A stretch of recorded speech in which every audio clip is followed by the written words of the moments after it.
the mall incident yesterday. You got it. Well, we did identify the individual that spread a suspicious, what was considered at the time a suspicious substance around LensCrafters at Westfield Southgate Plaza. That individual, we have made contact with him, and what we determined is that he had no malicious intent. Basically what it was is his fiancée passed away a number of months ago. She has a connection to Westfield, and he was spreading her cremated remains around the mall. He did not realize the commotion that he would cause over it when he was contacted. He never saw any of the reports on it until we contacted him this morning. He was very apologetic. He had no malicious intent.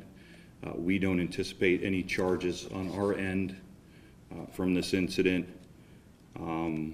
And what he was very grief-stricken over the loss of this loved one, and we have offered him grief counseling through our victim advocate to kind of help him through this. He was very upset over the entire incident, especially after he knew the results of what he had done. Forgive me, it just sounds weird. Why would you throw your ashes inside of a mall? I guess, you know, people handle grief in different ways, and this is a way that he was choosing to kind of honor her memory, just places that they have been and places they like to go. He was going around town doing this.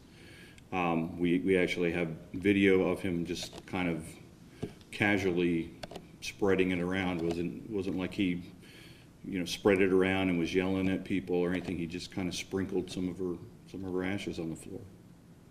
Was it particular to LensCrafters, or he just happened to be near there as he was walking around? His fiancée had a connection to LensCrafters. Okay. And you said he won't be charged, so there's no charge for... There's no charges pending on our end. Okay. Any backlash on the response and everything that was up there? Is he going to be billed for anything? On the law enforcement end, I don't anticipate that happening. I can't speak for fire rescue or Westfield. So our response was geared towards a suspicion, both fire and law enforcement, and, you know, to protect the public. So it kind of was a big production over something because we didn't know, but nobody ever contacted this gentleman as he was leaving, nor would I have expected them to in this age of terrorism and suspicious packages and whatnot.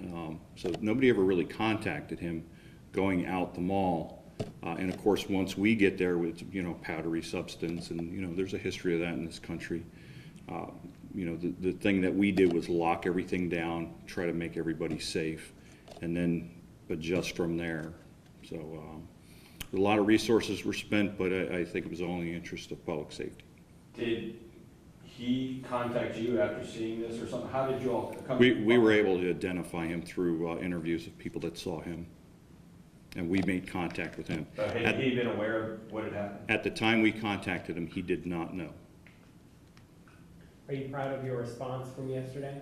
I think what we're going to do is we're going to review that response and see what worked, what didn't work. But yeah, I mean, I think that, you know, based on the information that we had at the time, I think it was an appropriate response, and I think overall we did pretty well to secure the safety of the individuals, not only inside the mall, but anybody that would come to the mall.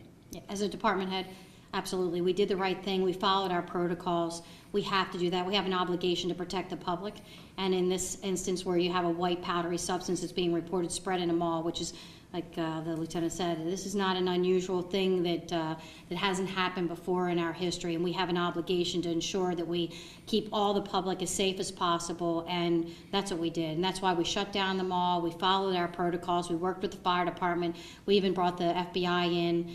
And then from there, we even had a second incident that had another heightened sense of homeland security type issue. So we did the appropriate response. And of course, there are some people that are questioning, and of course, everybody's Monday morning quarterback because they found out now that the substance wasn't dangerous.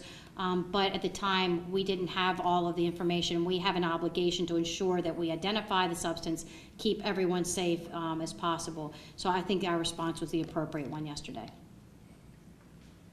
On the second scene that you guys had, is there any follow on the device or any information on that? The device was not harmful. There was no explosives, no suspicious substances inside.